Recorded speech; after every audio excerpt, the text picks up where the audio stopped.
A'udzubillahiminasyaitonirrajim. Bismillahirrahmanirrahim. Assalamualaikum warahmatullahi wabarakatuh. Selamat pagi, selamat siang, selamat sore, selamat malam buat semua sahabat AB dimanapun kalian berada. Salam sejahtera bagi kita semua. Semoga kita selalu dalam lindungannya dan senantiasa dalam keadaan sehat tanpa kurang satu apapun. Oke, salam jumpa dengan saya Butch di AB Stories, yang mana kali ini saya akan membawakan kisah-kisah nyata bertemakan mistis berdasarkan dari pengalaman-pengalaman yang dialami oleh kalian, sahabat AB semua.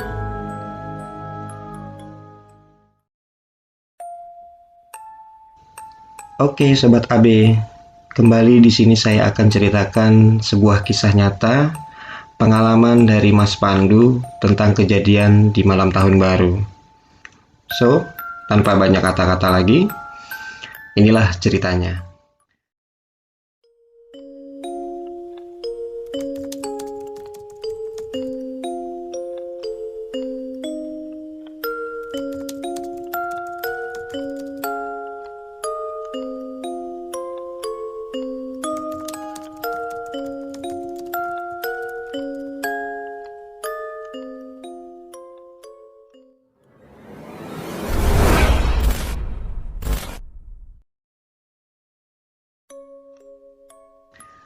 Assalamualaikum, selamat malam sobat AB. Di sini saya ingin berbagi pengalaman yang membuat saya cukup heran dan merinding tentunya.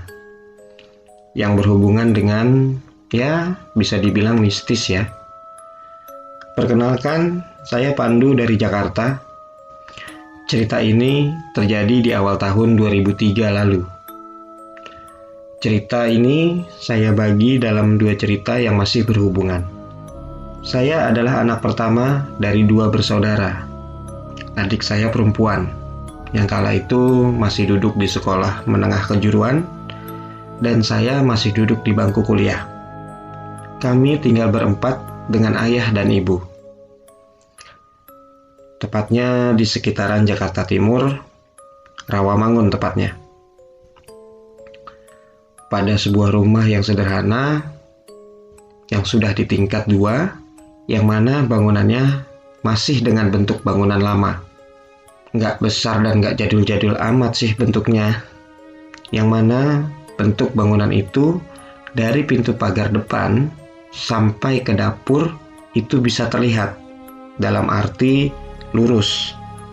Di mana dari pagar ada sedikit halaman, warung di pojok teras, lalu masuk ke ruang tamu, kamar orang tua, lalu tangga ke lantai 2 yang berbentuk L, lalu kamar mandi, dan dapur.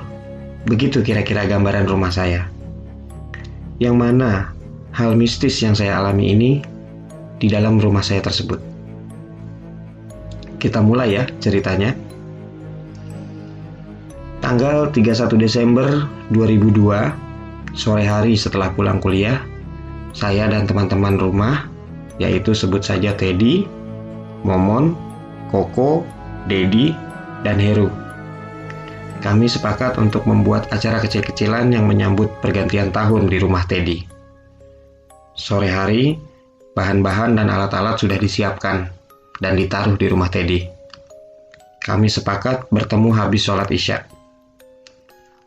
Memang biasa kita nongkrong jam-jam segitu. Singkat cerita, waktu yang ditunggu tiba. Saya pun bersiap-siap untuk ke rumah Teddy yang gak jauh dari rumah saya. Karena berpikir untuk pulang pagi atau dini hari, saya putuskan untuk membawa kunci rumah cadangan. Di sela asiknya bakar-bakaran, dan setelah menyantap makanan yang kita masak tadi, saatnya bersantai sambil bernyanyi-nyanyi dengan gitar. Yang kebetulan kita adalah teman satu band pada waktu itu. Lalu Koko bilang, "Kurang asik nih, gitarnya cuma satu." Disela oleh Momon, "Ambil gitar lu, Nduk, biar enakan. Sama buku musiknya sekalian." Oke, gue balik dulu ya sebentar. Lalu saya pun bergegas untuk kembali ke rumah untuk mengambil gitar dan buku musik.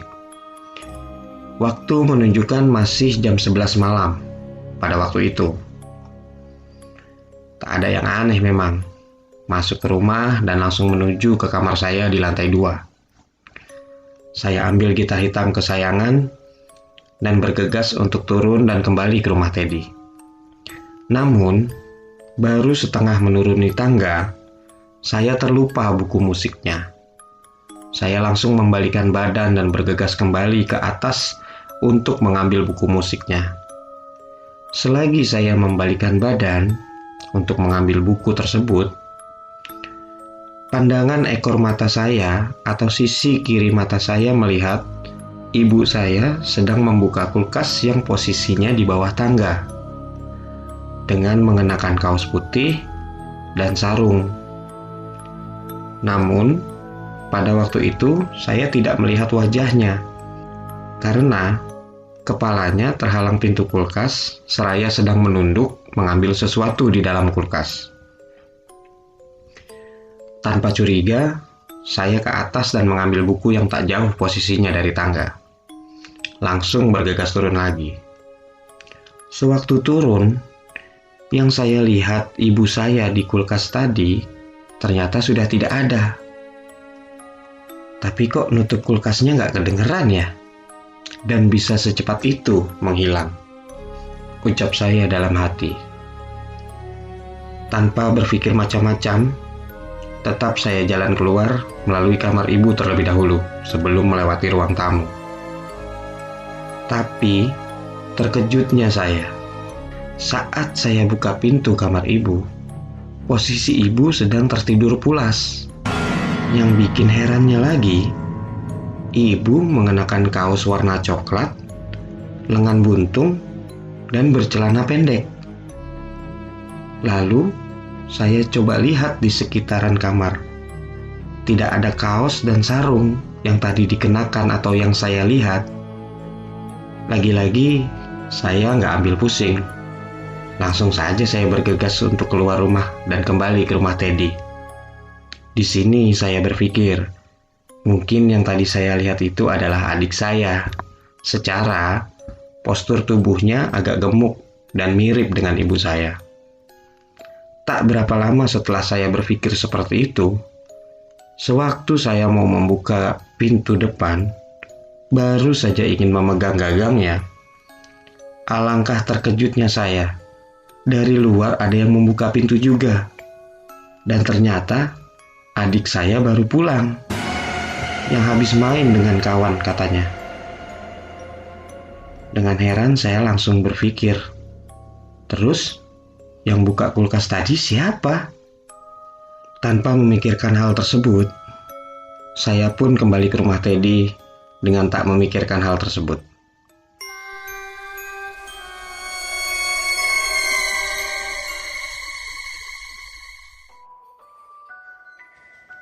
Selang beberapa bulan sejak kejadian itu, tepatnya saat saya berulang tahun, yang mana teman-teman kuliah saya meminta untuk ditraktir makan-makan.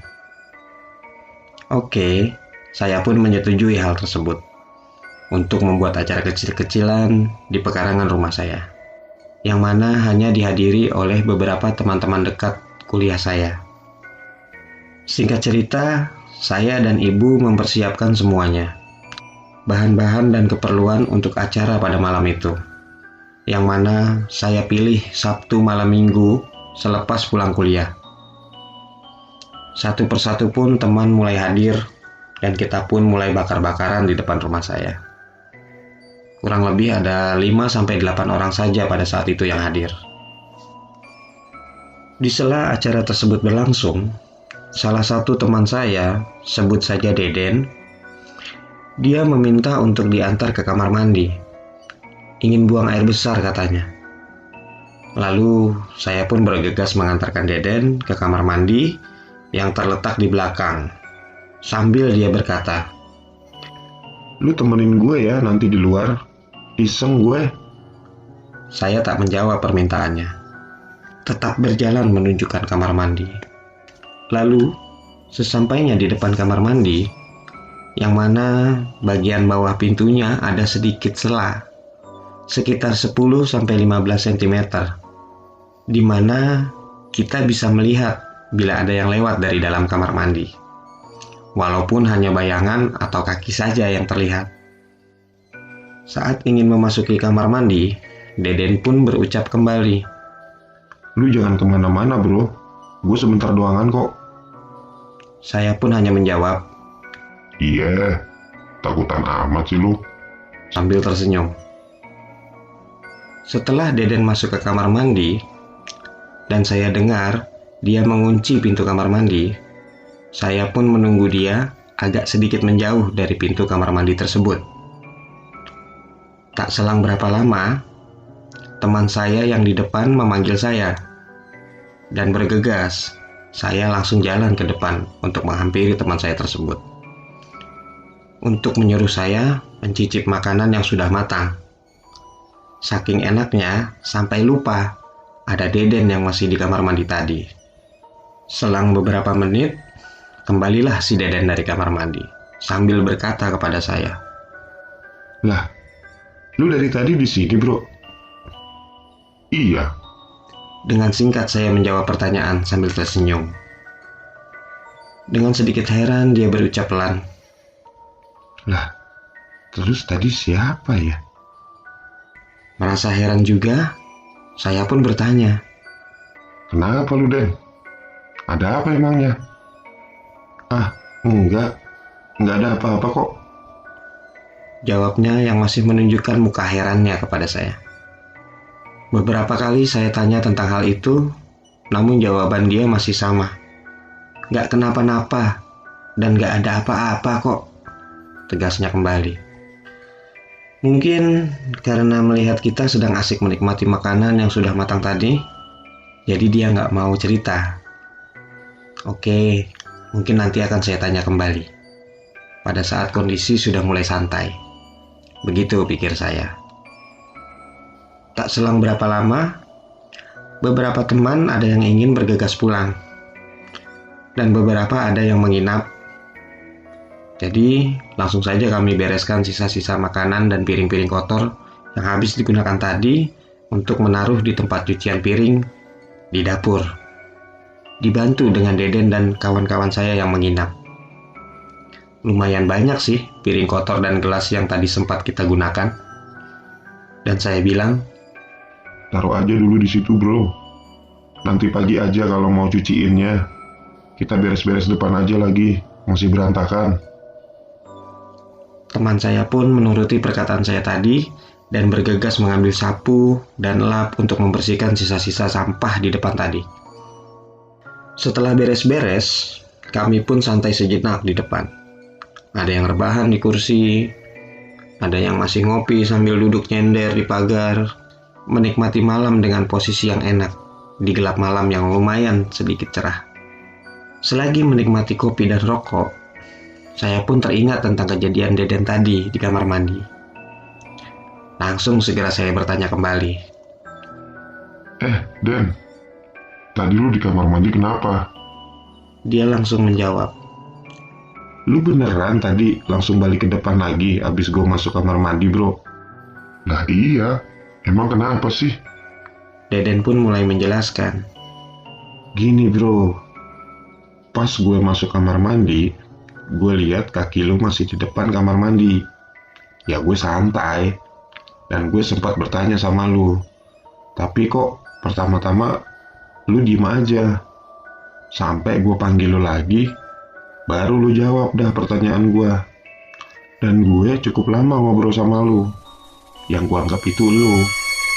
Karena dari suara dan gaya bahasa sama persis sama lu bro. Gak lama pas gue selesai, gue buka tuh pintu kamar mandi. Gue lihat lu udah gak ada. Begitulah dia menjelaskan sambil mengusap-ngusap tangannya, yang kelihatan bulunya berdiri merinding. Saya pun sempat dibuat merinding oleh cerita Deden tadi, sambil bertanya, Yang bener lu bro. keheranan sambil melihat ke arah kamar mandi. Beneran dah, ngapain gue bohong? Sumpah. tegas Deden kepada saya. Namun tak berapa lama setelah membahas hal tersebut, sambil menikmati sisa kopi yang ada, tanpa sengaja saya melihat ke arah dapur. Alangkah terkejutnya saya melihat ada sosok wanita agak tinggi, berambut panjang, dan mengenakan semacam daster panjang warna putih bersih tanpa kumal. Tepat di dapur, berdiri dengan posisi membelakangi dari posisi saya melihat. Sontak saya kaget dan mata terasa terpaku dan tidak percaya dengan apa yang saya lihat.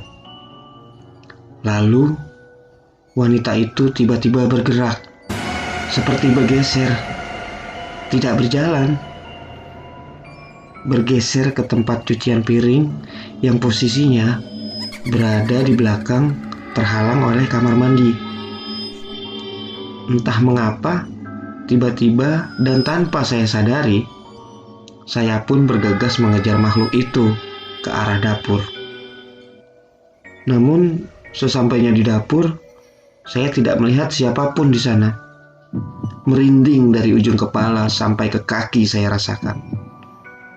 Ingin sekali berteriak ketakutan, campur bingung, tapi saya tidak bisa. Yang saya lakukan di dapur pada saat itu hanya menengok ke kanan dan ke kiri, mencari sosok yang baru saja saya lihat tadi. Setelah saya yakini tidak ada, saya kembali ke depan bersama kawan-kawan saya, sambil berpikir dan bertanya dalam hati, Siapa ya tadi?